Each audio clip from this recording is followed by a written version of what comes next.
En Radio Portales de Valparaíso presentamos Revelando.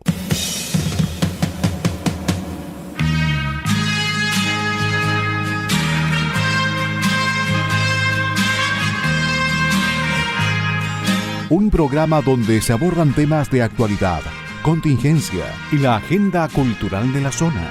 Entrevistas del ámbito nacional e internacional. Revelando es presentado y auspiciado por Asofar AG, Asociación de Oficiales de la Armada de Chile en Retiro, Asociación Gremial. Con ustedes, Revelando en Radio Portales de Valparaíso. Muy buenas tardes, estimados auditores. Otro día lunes, un frío día lunes de agosto, en nuestro estudio de Radio Portales, 89.5 FM, 840 AM, en nuestro programa Revelando, auspiciado por Asofar. Asofar, Asociación de Oficiales de la Armada en Retiro, y quien les habla, María Eugenia Martini. Damos un caluroso saludo a nuestro amigo Claudio Alvarado, radiocontrolador, y quien nos acompaña nuevamente esta tarde, parece que nos va a acompañar más permanentemente, creo yo, Rodrigo Díaz Lluvero. Y Claudio hace bravo, bravo, bravo. Hola. ¿Qué tal? ¿Cómo estás, María Eugenia? Saludos a toda la gente que está escuchando tu programa a esta hora y por supuesto a la radio Portales, ¿no? Por esta invitación. Sí, pues Rodrigo ya sabemos, lo hemos tenido aquí anteriormente. Él es abogado, periodista, cientista político, etcétera, etcétera, un gran pensante, un gran poeta, un exalumno de los Padres Franceses de Valparaíso. También eso es muy interesante saber, porque es un porteño de tomo y lomo, un porteño corazón. Y hoy día viene muy elegante porque tiene una cita, dice, a alguna hora de la tarde. Bueno, Rodrigo, la verdad es que hay mucho tema en el tapete en este país, por supuesto, pero siempre nosotros tratamos de abocarnos mucho a la región, a Valparaíso, Viña del Mar, las comunas, todas adyacentes, etcétera. Pero Valparaíso es un tema que a todos nosotros como porteños de corazón, y si no de nacimiento también, nos preocupa, nos duele, nos gustaría verlo mejor. En algún minuto fue Valparaíso la joya del Pacífico, ¿no es cierto?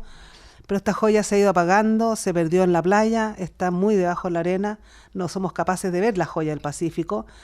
Estamos cada día más entrampados en un Valparaíso triste, en un Valparaíso donde lo primero que falta es un tema de seguridad, como dices tú, y todos lo pensamos. Y yo pienso también de seguridad, de belleza física, de falta de autoridad. Es un problema en Valparaíso triste, que los que somos acá o venimos permanentemente al Valparaíso cada día nos da más pena. Y tú acabas de mencionar allá en el Mercurio de Valparaíso una columna muy interesante que se llama Derecho a la Seguridad. ¿No es cierto? Y estás hablando de dos cosas que son fundamentales: seguridad, prevención del delito y educación. Sí.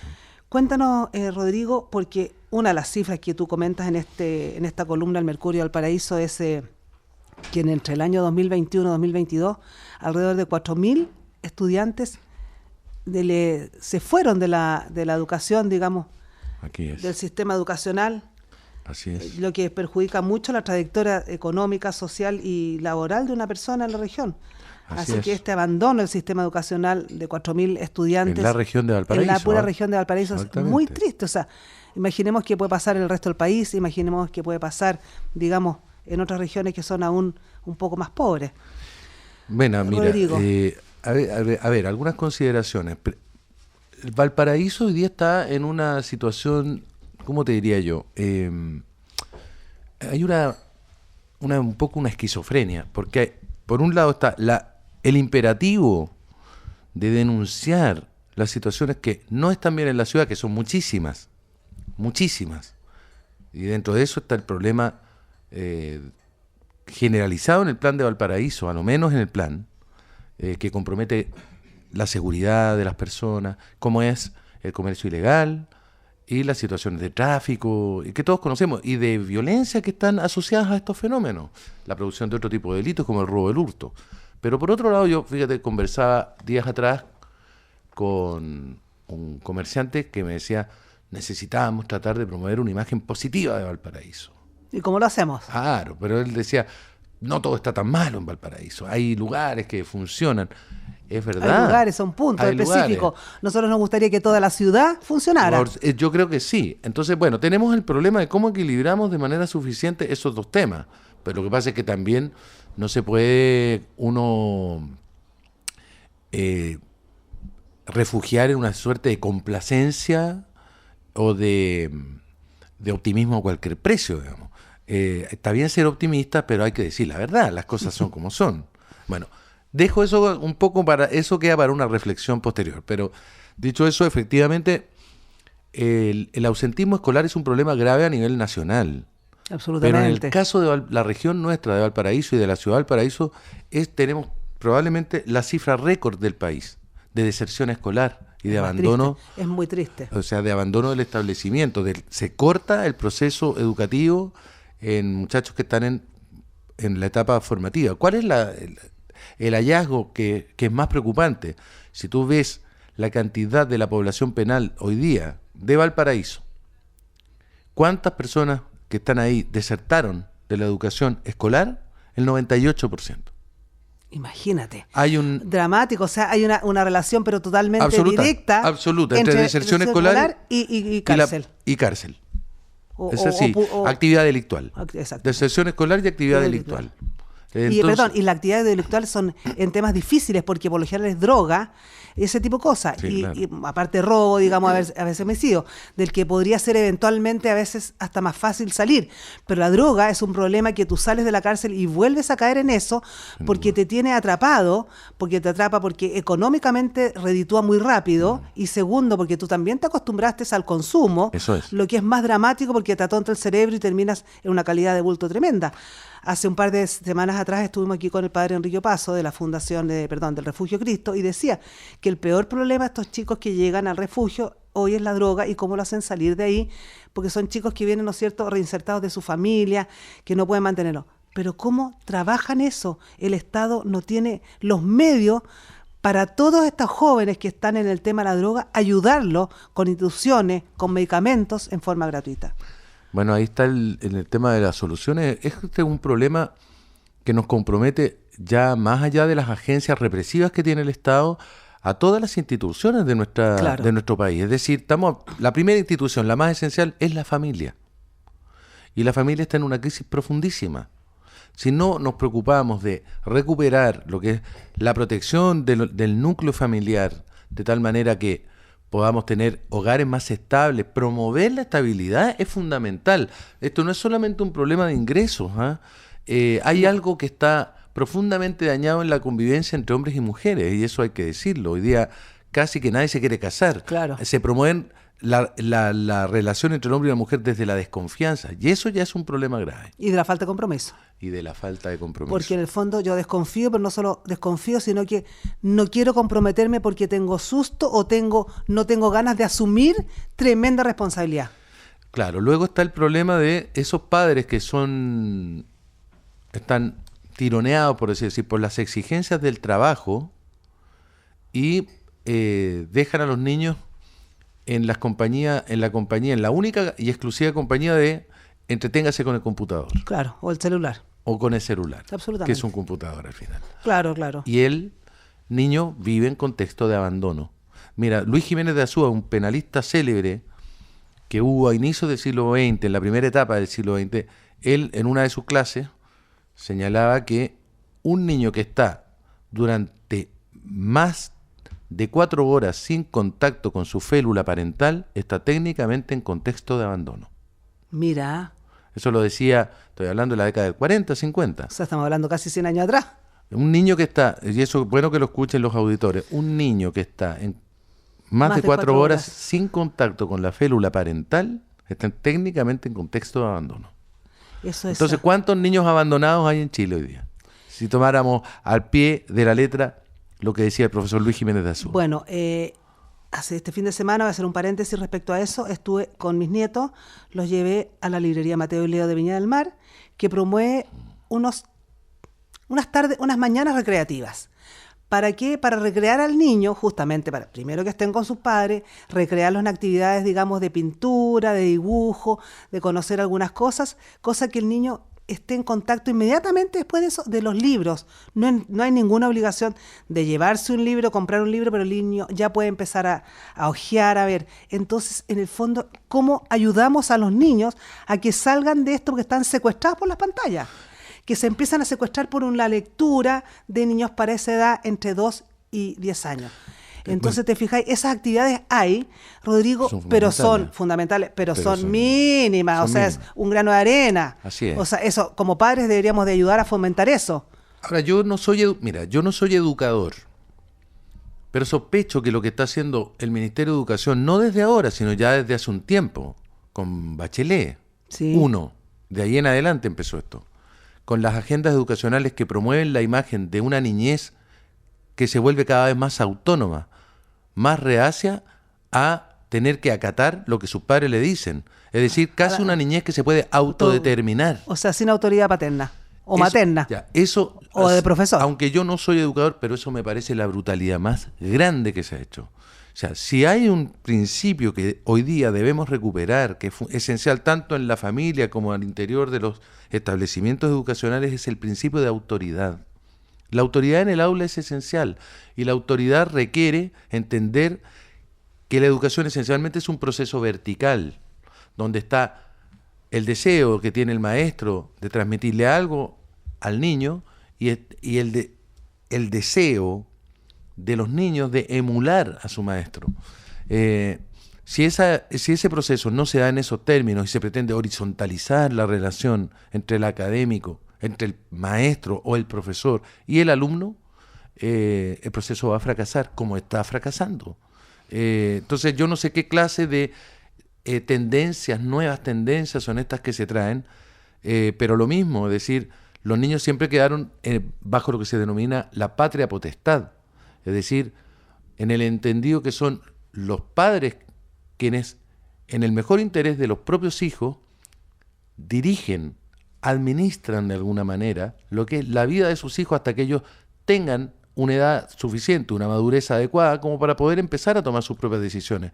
Pero me parece una soberana tontería pretender que un niño desde los 10 años ya pueda volverse autónomo para tomar decisiones. Bueno, y eso mismo a lo mejor explica lo que estábamos hablando recién, de que decir, entonces el padre de familia tampoco le interesa tener gran compromiso con la familia porque sabe que su hijo a los 10 años va a decir, yo hago lo que quiero. Bueno, hay un interés por eso. Entonces te fijas, y el padre dice, yo también hago lo que quiero, porque ese padre primero que nada se quedó sin Dios.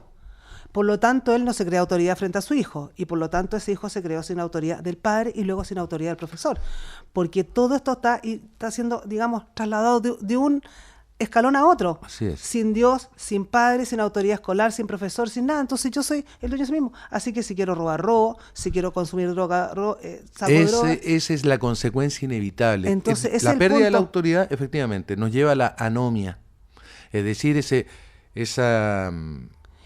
fenómeno que fue descrito con ese nombre por Émile Durkheim, un sociólogo francés, que decía que en el fondo hay un momento en que la sociedad se vuelve incapaz de reconocer normas y valores por encima de su propio fuero interno. Es decir, la autonomía es el único criterio que orienta la vida. Lo que yo siento, pienso, quiero.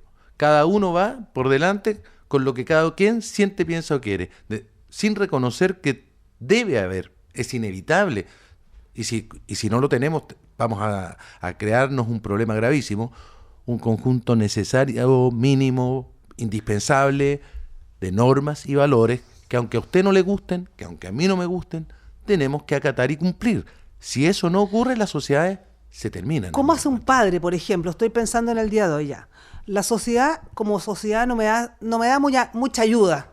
Pero ¿cómo hace un padre para efectivamente fortalecer su autoridad frente a su hijo? Es tremendo eso. Porque el tema también yo lo veo con los profesores, ¿no es cierto?, a nivel escolar, que los profesores los apoderados llegan al colegio a poner en duda lo que el profesor está diciendo, a poner en duda la materia, la prueba, a poner en duda del trato del que ese profesor tiene frente a su hijo. Entonces, ¿cómo hacemos para que el mismo padre respete la autoridad escolar, se haga respetar en su casa? ¿Cómo hacemos para que eso suceda? Porque tenemos que revertir muchas cosas aquí. Lo primero es reunirnos, hay que fomentar, crear los espacios para dialogar con esos padres e interpelarlos también. Hacerles un llamado, apelar a que entiendan que esta situación que estamos viviendo hoy día debe revertirse por el propio bien de sus propios hijos, digamos. Ahora, es curioso porque hay papás, yo he conversado con amigos míos que tienen hoy día hijos chiquitos, que me dicen que están aterrados por lo que son los cambios curriculares que han ido ocurriendo en los colegios. Y ya de hecho dicen que no saben si retirar a los hijos del colegio y transformarlos en alumnos libres, que vayan a rendir exámenes. Homeschooling, claro. ¿Por qué? Porque ya no confían en los currículum que quiere impartir el Ministerio de Educación actual. O sea, tenemos por un lado que uno tiene que tratar de decir a los padres la importancia de confiar en el profesor, de confiar en las decisiones que toma un profesor en la sala de clase. Incluso las sanciones que puede aplicar el profesor a los hijos de cada uno dentro de la sala de clase. Eso es muy importante. Pero por otro lado hay un conjunto no menor de apoderados que ven con desconfianza un currículum o nuevos criterios para la educación en donde ya no hay sanciones, entran unas dinámicas extrañísimas. Donde no puede repetir ningún hijo, ningún niño, nadie puede reprobar. Oye, o una educación, o le empiezan a introducir en una sexualidad o a explorar la sexualidad a muy temprana edad. Entonces, ahí nos perdemos. Bueno, y lo otro, el tema de la selección a través de las tómbolas. Me comentaba un sacerdote que dirige un colegio particular subvencionado, dice que es tremendo porque ellos tienen que hacerlo todo a través de tómbola. Dice que la calidad de niños que les ha llegado y que no pueden, digamos, cautelar su currículum, su proyecto curricular dentro de lo que era su colegio de mucho prestigio educacional y académico y formativo. Así es. Porque son colegios dirigidos en una instancia por algunas congregaciones católicas, no pueden cautelar absolutamente nada. Entonces la verdad es que dice que ya es un desastre porque la calidad académica con que ese niño sale al futuro también es triste. Bueno, porque al niño siempre tiene que estar bajándole los rendimientos mínimos, entonces eso es doloroso. Tal cual. Yo coincido contigo, conozco demasiada cantidad de casos que a mí por lo menos me han llevado a la convicción absoluta.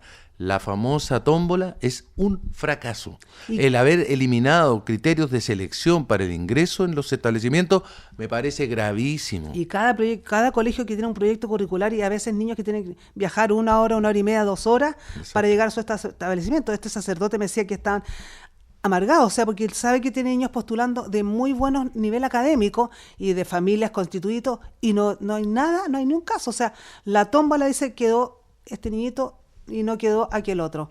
Entonces están también desesperados como directores de proyectos educativos, digamos, emblemáticos, fundamentales para un buen desarrollo de una comunidad, de una sociedad. Te cuento una anécdota. Dale. La semana pasada, mi secretaria me comentó y me mostró la fotografía que su sobrinita, que está en un colegio de Valparaíso, fue agredida por una compañera. Estamos hablando de una niña de 13, 14 años, y resulta que la compañera venía del Sename, ingresó por tómbola. Y la niña, yo vi el video porque quedó filmado, la niña la pateaba en el piso a la sobrina de mi secretaria. La pateaba por patearla, por supuesto, el colegio creo que tomaron la decisión de desvincularla, pero... ¿A la sobrina o a la pateadora? A la agresora. Claro. Sin perjuicio de lo cual, la sobrina de mi secretaria la cambiaron de colegio. Claro. Pero... Y sin embargo podría pasarle algo similar en otro colegio. Yo tengo el caso de una chiquilla por otro problema bastante más suave que ese, que ahora, junio de este año, la echaron, cuarto medio, la echaron del colegio. Y la echaron, fueron a reclamar los padres al Ceremi de Educación, no hubo caso, y tiene que dar de aquí a fin de año exámenes libres para rendir la PAES. Entonces, la verdad que también los criterios que toman, digamos, los directores de colegio y la Seremía de Educación tampoco es la más adecuada, digamos, para proteger al estudiante, aquel que uno ve que tiene un buen rendimiento académico, que tiene buenos nexos, pero sin embargo... En esta disputa había una profesora jefe y la razón la tenía la profesora jefe. Yo recuerdo acá... Entonces eso también es dramático. Permíteme hacer una digresión. Voy a citar acá, y no se muevan a error, lo que voy a decir acá pertenece a uno de los grandes representantes de la izquierda de España. Él se llamaba Julio Anguita. Él fue el fundador de Izquierda Unida en España. Ya. Militó toda su vida en el Partido Comunista Español, que no tiene nada que ver con el chileno. Claro. ¿No? Vamos a decir, no tiene la raíz estalinista y prosoviética que tiene el chileno, pero era comunista.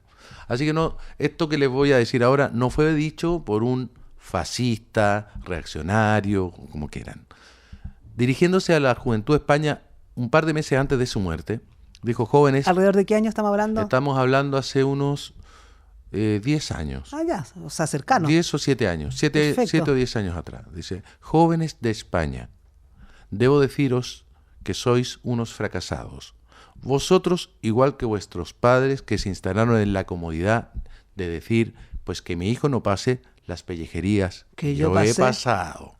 Y con decir eso creyeron que hacían bastante. Habéis fracasado porque habéis confundido la rebeldía con la grosería. Porque no han entendido que un verdadero rebelde se sacrifica. El verdadero rebelde se contiene, estudia para transformar el tiempo en el que vive. Dejo hasta ahí la cita. Extraordinaria, en todo caso, de aplaudirla. Sí, muy buena. Entonces, la verdad es que, bueno, sabemos que aquí hay un tema mezclado, digamos, todo está la educación, ¿no es cierto? Está la educación y todo. Mira, yo recomiendo una obra también, una obrilla por ahí, en algún minuto citaré el autor, no lo recuerdo ahora, pero se llama El Panfleto Antipedagógico. Es una obrilla que fue publicada por supuesto, un profesor, también en España, un hombre que dedicó más de 40 años a la educación, El Panfleto Antipedagógico. Y es ahí donde él señala, si no se recupera el principio de autoridad en el aula, estamos perdidos. Perdidos. Es decir, hoy día es esencial, es fundamental, y no solamente recuperar el principio de autoridad en el salón de clases, sino también al interior de la familia. Puedo agregar lo que bien dijo el profesor chileno Otto der Segers. Sí. Otto der decía que probablemente si hubiese que buscar una explicación para lo que estamos viviendo, la causa más profunda sea la muerte de la figura simbólica del padre en la cultura occidental. La figura del padre, entiéndase, simbólicamente hablando, representa el principio de la autoridad. El padre como símbolo. Lo digo así porque dentro de la familia muchas veces son las mismas mujeres las que hacen de madre y padre. Claro. O sea, el padre es un símbolo simplemente, es una especie de rol, pero que constituye el principio de la autoridad. Bueno, ese probablemente sea, decía Otto der, uno de los grandes rasgos que se produjeron a partir de la segunda mitad del siglo XX en adelante en la cultura occidental. Entonces, eso obviamente se expresa en esta trizadura del principio de autoridad que trae consecuencias muy problemáticas desde el punto de vista de la conducta.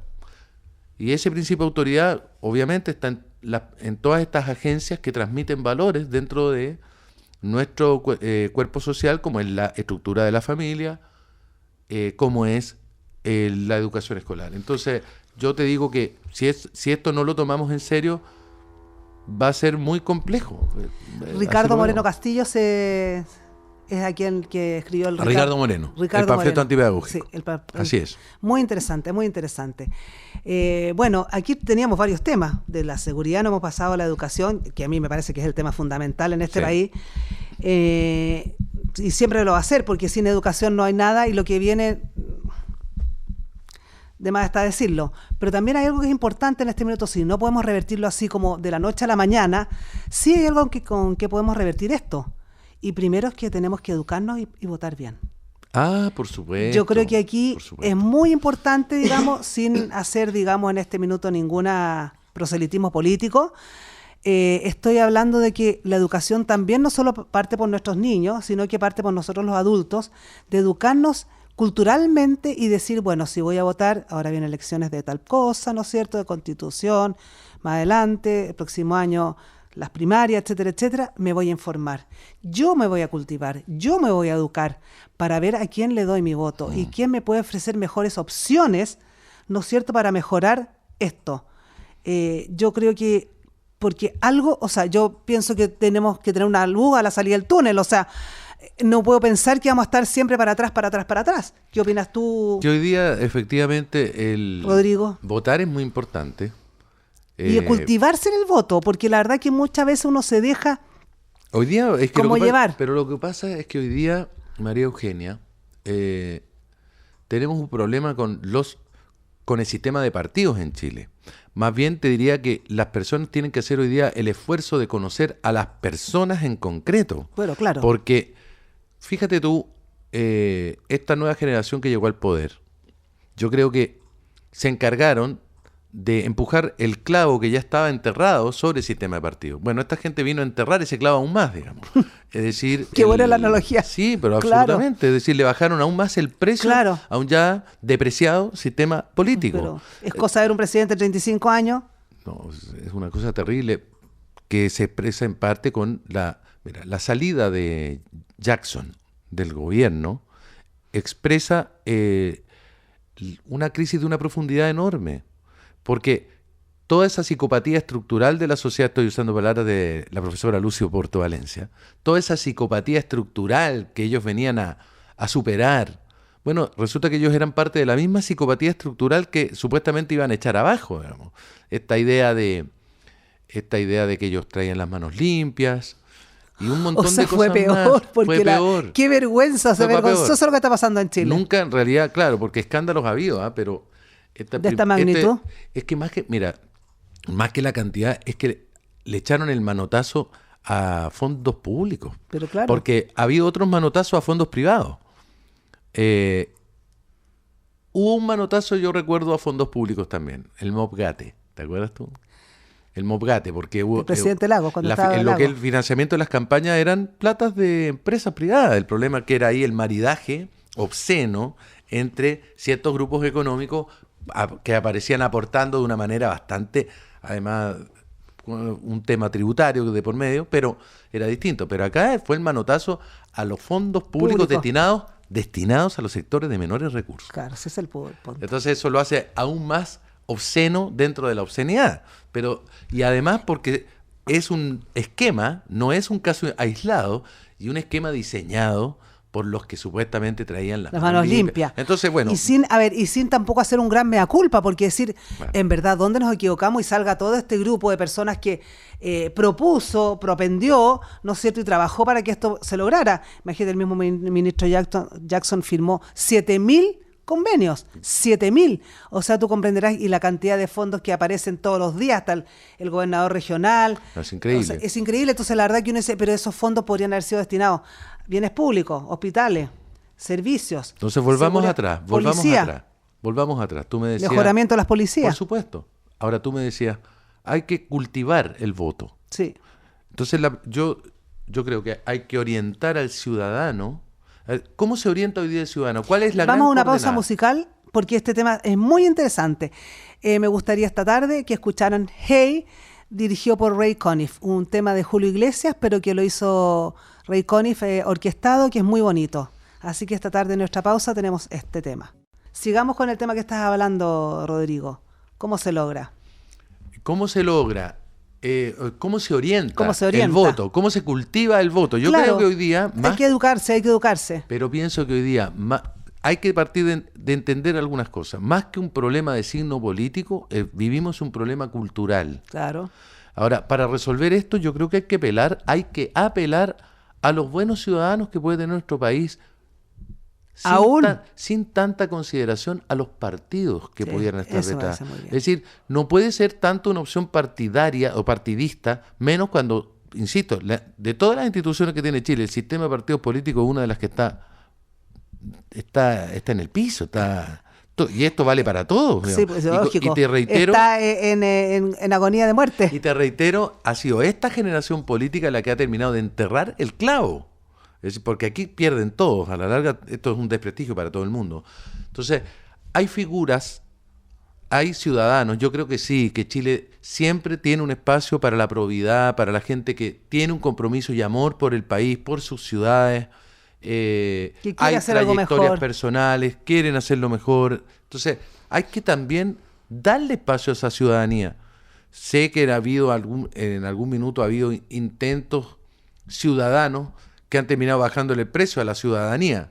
Pienso en el caso de Valparaíso, donde el actual alcalde se vistió de ciudadanía y al final a los ciudadanos que lo ayudaron, que lo promovieron, que fue el Pacto Urbano de la Matriz, se valió de ellos para llegar al poder y después los abandonó. Entonces, lo que hizo Sharp también es grave, y lo debo decir así, porque le baja el precio a la ciudadanía. Pero los ciudadanos parecen no darse cuenta, porque la verdad que definitivamente volvieron a votar por él en la segunda vez que postuló alcalde. Entonces, ¿en qué minuto el ciudadano abre los ojos? Lo que pasa es que la apatía contribuye a que esto estos fenómenos raros que se dan en política se repitan en el tiempo, la apatía, porque otro gallo canta en Chile cuando el voto es obligatorio. Es distinto cuando es voto voluntario cuando es voto obligatorio. Baste mirar lo que fue el plebiscito de salida. Claro. Y yo creo que otro gallo cantará en Valparaíso con voto obligatorio, y lo saben. Entonces, pero él irá a postular a senador, etcétera, etcétera. Por eso te digo, y a lo mismo dicen de George Jackson, o sea, le dejaron el camino libre para que él o se vaya al extranjero a estudiar, que es obvio, puede hacerlo si está en su plena libertad, pero él, o que postula una candidatura a senador, etcétera, etcétera. Ahora, la gente será así tan como compasiva, se conmiserará con él, decir yo voto cuando no hubo ninguna, porque él pareciera que hizo un acto así como de autoflagelación, yo me voy porque me lo piden, no hubo nada de autocrítica, de decir me equivoqué, estoy errado, esto no debe haber sido, nada. Él se fue pero orgulloso, tieso de mecha, como se dice vulgarmente, y no dejó nada en el camino, aparte una estela, digamos, de convenios mal firmados. Claro, yo pienso que a partir de lo que tú bien dices, la posibilidad de que el grupo que hoy día está en el poder sean reelegidos, es imposible. O sea, todo lo contrario, yo creo que esto fue un debut y despedida. Absolutamente. Debut y despedida. Ahora, es dramático, es dramático. ¿Sabes tú que incluso hoy día todos los estudios dicen que en Chile podríamos en las próximas presidenciales llegar a tener un escenario similar al que en una época vivió Francia, donde en la segunda vuelta, en el balotage, pasaron Chirac y Jean-Marie Le Pen? Claro. Es decir, dos sectores que eran extremo, oposición. Totalmente digamos, extremo. Chirac, por decir, para ubicarlo, claro, de derecha, y uno más al extremo, que era Jean-Marie Le Pen. Pero aquí podríamos tener perfectamente una segunda vuelta de, pensemos, Matei José Antonio y José Antonio Kast en segunda vuelta. Claro. Lo que es inédito, claro. inédito. O sea, derecha con derecha. Y esto va a ser un coletazo, yo creo que es un escenario muy posible a partir de lo que ha ocurrido con esta generación que llegó al poder. Y creo que ese mismo fenómeno se puede replicar en otro tipo de elecciones, a nivel comunal. El caso, yo insisto, a nivel comunal, a nivel regional. Gobernadores. En las parlamentarias. En el caso de Valparaíso, por eso hay que esperar, pero yo creo que es un escenario distinto si vamos a tener una municipal con voto voluntario o si vamos a tener una municipal con voto obligatorio. Sí, la semana pasada estuvimos aquí con los ¿cómo se llama? Investigadores de la Fundación Piensa, Víctor Inostroza y Maximiliano Duarte, y yo la verdad que hice una aseveración que fue mucho mejor entendida por ellos, obviamente, que dije, pareciera que el pueblo de Chile había madurado, digamos, en esta segunda votación, digamos, del rechazo de la Constitución el 4 de septiembre, y la verdad es que también me dijeron, hay un componente emocional. A Chile le tocaron el componente emocional y con sus emociones no se va a jugar. Entonces, yo pienso después, haciendo como una recapitulación de lo que conversamos ese día, hay una madurez y una emocionalidad. Porque si tú eres muy emocional, te puedes equivocar. Y si eres muy maduro y muy frío y no le pones un poco de emoción, también te puedes equivocar. Pero yo creo que las dos cosas juntas es lo que está pasando en un grupo de gente, en un nivel de gente, porque piensa tú que la aprobación del presidente Boric no sube y sigue bajando el 30%. Y por supuesto todo su grupo político. Hasta ahí nomás llegamos. Te fijas, y yo creo que de aquí a que salga, de aquí a 2 años más que le quedan, por decir algo, va a llegar a eso. Pero la gente se está dando cuenta porque ha ido madurando y está emocionalmente siendo tocada. Voy a agregar algo. En política, siempre hay que poner atención respecto a aquellas cosas que no se hablan. Y hay un fenómeno que vivimos hace muy poco tiempo, 3 años no es nada. Si 20 años no es nada, sí, dice claro, 3 años menos. Claro. Que fue el estallido social o antisocial. Y si es que acaso se puede hablar de estallido por no hablar de revuelta o de otra cosa. Entonces, yo creo que a medida que se destaparon estos escándalos a medida que este gobierno actual mostró que debajo de toda su retórica no había absolutamente nada. Si lo terrible es que, déjame seguir con el tango, verás que todo es mentira, verás que nada es amor. Claro. Todo esto era una farsa. Entonces viene inmediatamente, y esto yo lo he visto, esto está presente, y aquel que crea que el efecto del estallido ya pasó, nos toma por tontos. No. Toma por tontos a la población chilena. ¿Qué es lo que pasa en la cabeza de mucha gente? Viendo este resultado, dicen, ¿y esto fue la razón que tuvieron para destruir el plan de Valparaíso? ¿Y esta fue la razón que tuvieron para quemar y destruir el centro de Santiago? ¿Y esta fue la razón para incendiar iglesias? ¿Y esta fue la razón para destruir las principales capitales del país, para introducirse la bandera de Chile en el traste? Esta fue la razón que termina con un escándalo asqueroso de las fundaciones. Entonces, querida, cuando eso pasa, eso es rabia. Hay rabia. Mira, una parte emocional entonces. Madurez, rabia, Totalmente, emoción. Claro, totalmente. Una emocional. Pero totalmente de acuerdo contigo, ¿ah? O sea... es decir, y eso que te estoy diciendo yo a ti, está hoy día presente en muchísimas personas que no han tenido el espacio para decir lo que sintieron hace 3 años atrás. Pero a medida que a esas personas tú le brindas la posibilidad, mira, yo he estado en reuniones de los sectores más diversos, tú le das la posibilidad a las personas de poder explayarse un poco. Y la gente está indignada. Pero absolutamente. Por eso te digo, hay una parte emocional y una madurez. Porque esa indignación me lleva a pensar las cosas. Esa indignación puede llevarnos o como dices tú, a una maduración. Porque estoy pensando con altura de mira. O sea, ahora no me vengan nuevamente, digamos, a meter el dedo en la boca y decirme. No. Claro, entonces en el fondo. Bueno. En fin, aquí hay unos temas puntuales, así que quería conversar contigo, Rodrigo. Sí, dale nomás.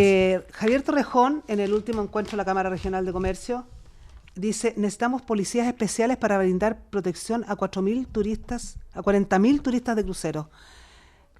Eso yo creo que será factible en Valparaíso, protección a 40.000 turistas, una protección especial. ¿Cómo ves tú eso? Porque, mira, en este minuto necesitamos protección todos, en realidad, las calles, ¿no es cierto?, el tránsito, el comercio ambulante, todo el mundo pide protección, el transeúnte, etcétera, etcétera. Y podremos brindar protección a 40.000 turistas. Hoy día no. Porque la verdad es que lo que necesitamos, si queremos un poco hacer subir nuestra capacidad, digamos, turística en Valparaíso, en la región, la gente se baja a los cruceros y se va directamente a Casablanca y a Santiago. No recorre Valparaíso, o sea, lo llenan en un bucecito, las calles que se pueden andar. Bueno, a mí no me gusta no me gusta que se plantee policía solo para un determinado grupo. Claro. No me gusta eso de policía para los turistas y el resto que se joda. No. Es el punto. Entonces, yo creo que la policía tiene que cumplir la labor para toda la población, incluyendo a los turistas. Ahora, 40.000 turistas. 40.000 policías, perdón. 40.000 policías de golpe y porrazo es imposible. La protección para 40.000 para 40.000, ya, para 40.000 turistas. Pero en el fondo, como dices, o sea, se ha visto, en otros países hay, especialmente para turistas. Déjame, y son épocas específicas. Claro, déjame agregar algo. Yo más bien creo en esto. Hay un modelo que es la policía ciudadana o policía urbana. Claro. Es un modelo... O la Guardia Civil. Claro, parecido a lo de la Guardia Civil, en España. Hay una policía regional en Italia. Es decir, es como que tuviéramos, independientemente del Cuerpo de Carabineros de Chile, tuviéramos una policía que se hace cargo de la región de Valparaíso. Exactamente. O sea, aquí lo necesitaríamos, sinceramente hablando, sería bastante bueno que hubiera. No se va a hacer, por supuesto, porque no están los medios. Pero claro, ahí hay un problema de medios, pero yo creo que idealmente lo que necesitaríamos sería, junto con Carabineros de Chile, una policía urbana o algo similar a la Guardia Civil. Perfecto. Y eso nos ayudaría con los turistas, pero además con los acontecimientos diarios, como lo que vemos acá abajo de este edificio, que el tema del comercio ilegal, a patrullar, sería un complemento de Carabineros. Hay modelos en donde se ha apelado a lo que se llama la seguridad ciudadana con guardias de seguridad, por ejemplo. Un poco lo que está haciendo la alcaldesa de Viña, ¿no es cierto?, con esta seguridad ciudadana que está logrando erradicar al menos el comercio ambulante en la calle del Paraíso. Exactamente. Entonces yo también podría apelar a un modelo similar a ese. Eso podría ser. Seguridad ciudadana para turistas. Pero por supuesto. Ahora, enfocarlo fundamentalmente en el turismo, sí, estoy de acuerdo para lo que es un modelo de seguridad ciudadana en ciertos sectores. Ahora, yo diría más, enfoquémoslo en ciertos sectores que son turísticos, a los cuales confluyen los turistas extranjeros y también confluyen los turistas nacionales, confluyen chilenos y extranjeros. Es decir, lo importante es que la protección sea para la totalidad de las personas que confluyen en un determinado lugar, para que no ocurra lo que ha pasado, que sabemos que han hasta asesinado turistas, como fue el caso, yo siempre lo recuerdo, de Peter Winterburn, un ciudadano austriaco que estaba con su señora y su hija en el Cerro Concepción. Fue hace 2-3 años canadiense, atrás. Me parece. Canadiense. Sí. Peter Winterburn, tienes razón. Y fue lamentable lo que ahí ocurrió, fue una tragedia. Sí, una tragedia. Esa persona llegó a su país, no quiso saber nunca más de Chile, lo cerró en rojo y imagínate la propaganda que hizo al país.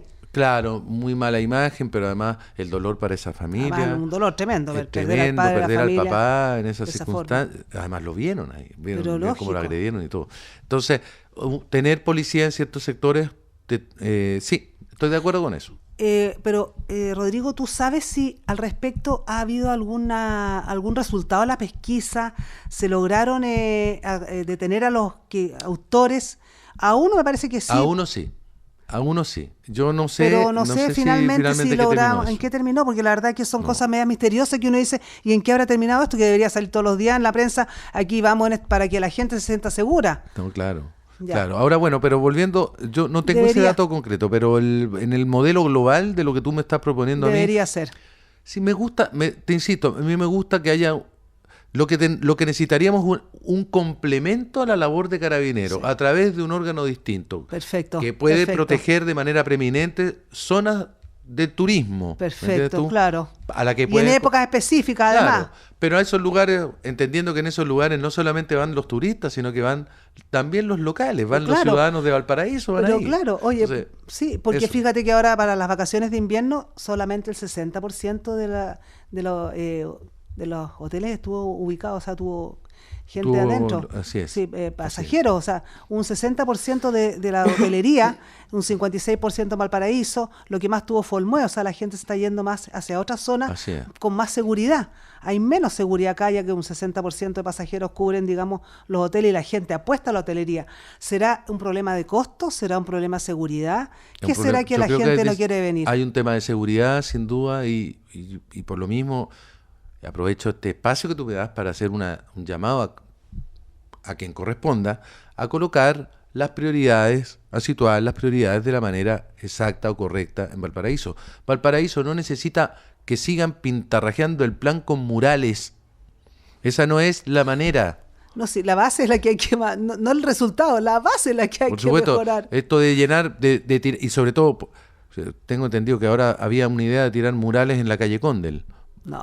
O sea, además del mural que ya tiraron acá en el edificio, como si esto no fuese a dar más seguridad.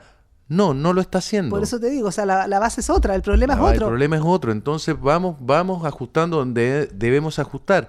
Esa idea que tú me acabas de plantear, que citabas a alguien a Javier Torrejón. A Javier Torrejón, bueno, sí, eso hay que estudiarlo, sin duda. Yo creo que más va por ahí, o lo que está haciendo Ripamonti, como dijiste tú. Sí. En las mañanas dice que aparecen los policías de seguridad ciudadana, y la calle del Paraíso, 0. Eso es. Y el día sábado, como los policías de seguridad ciudadana no funcionan, ahí están, pero ya el día sábado, o sea, de lunes a viernes los locatarios de la calle Valparaíso al menos están tranquilos.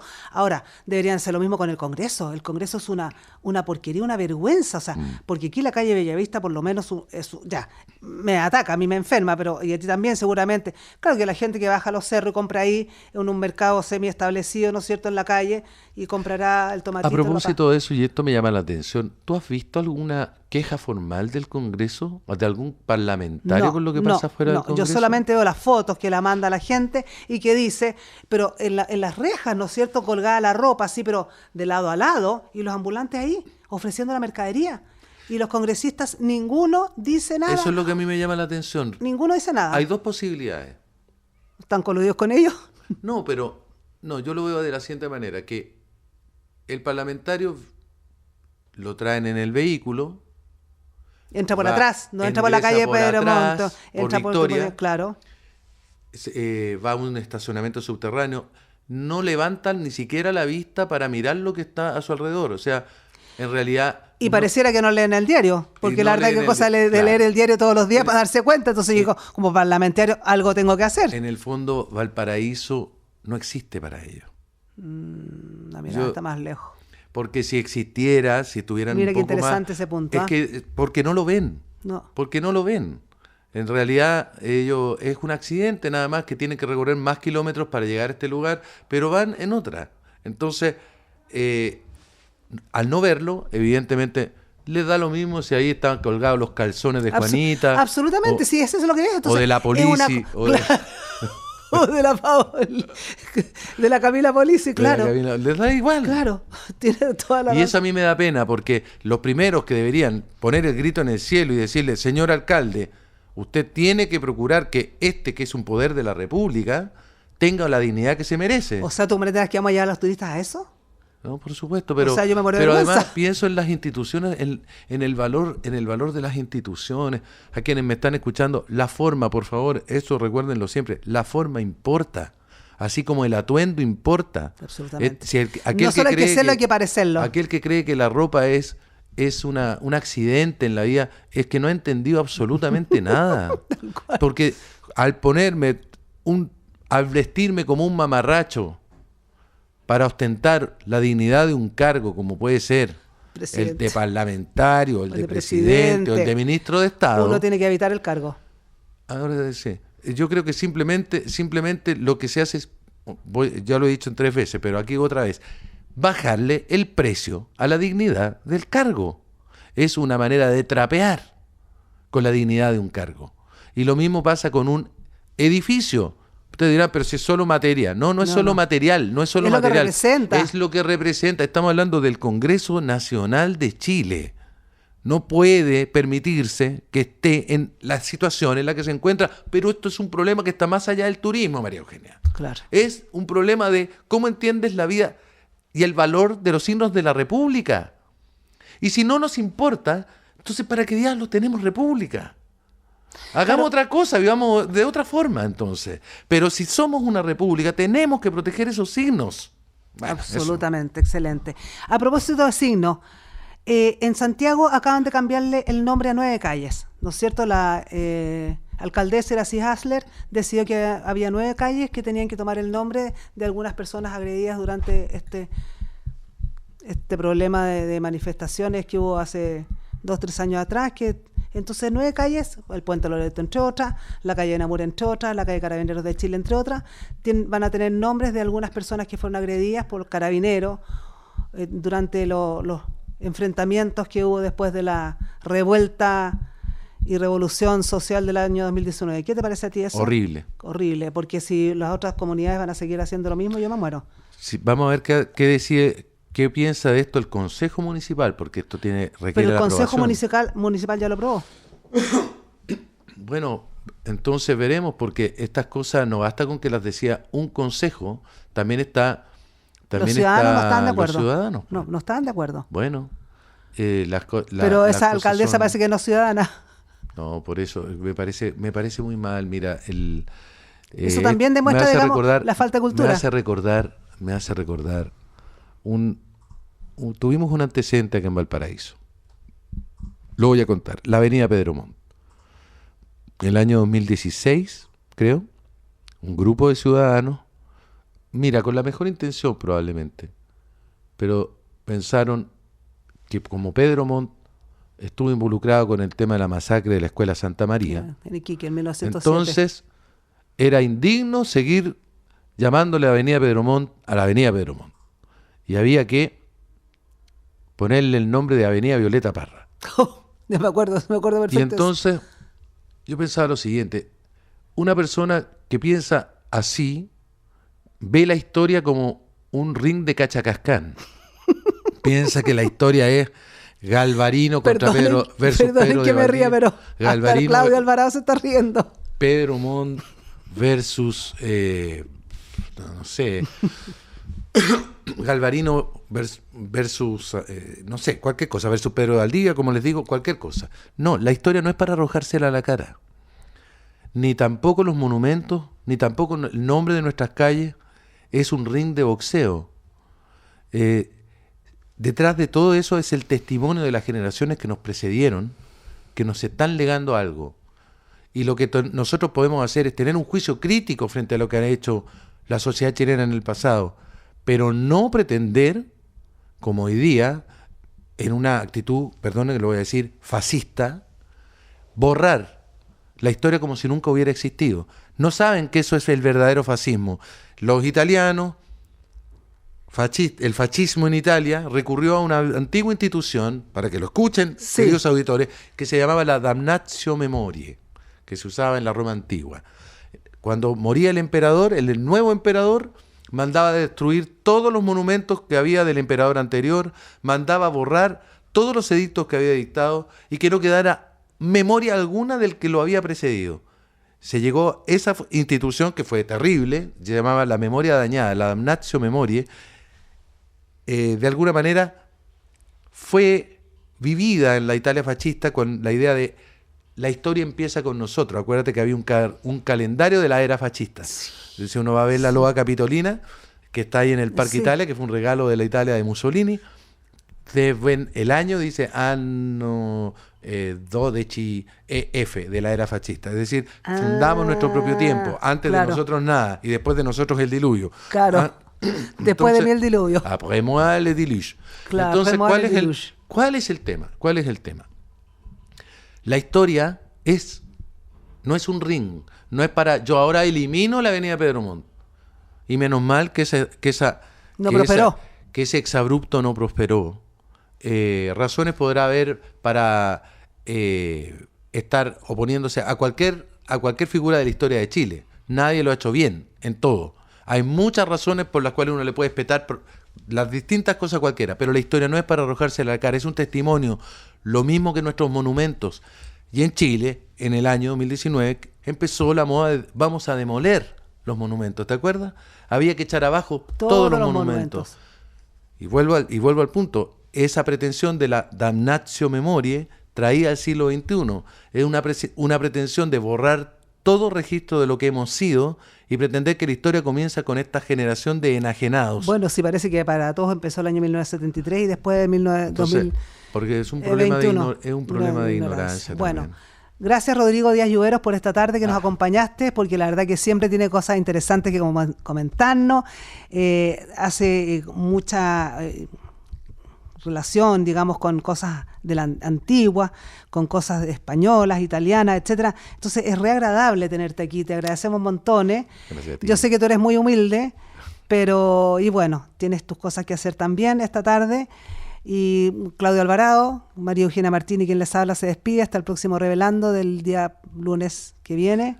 Chao, chao. Yo me despido también. Saludo a los auditores de tu programa. Gracias a ti, María Eugenia, por la invitación a la Radio Portales. Y bueno, estamos en contacto cuando tú quieras. Muy amable. Muchas gracias, Rodrigo.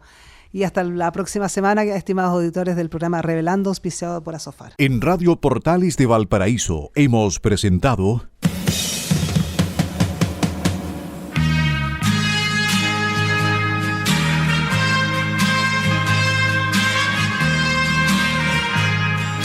Revelando, un programa donde se abordan temas de actualidad, contingencia, entrevistas del ámbito nacional e internacional. Revelando es presentado y auspiciado por Asofar AG, Asociación de Oficiales de la Armada de Chile en Retiro, Asociación Gremial. Sintonícenos en un próximo programa. Buenas tardes.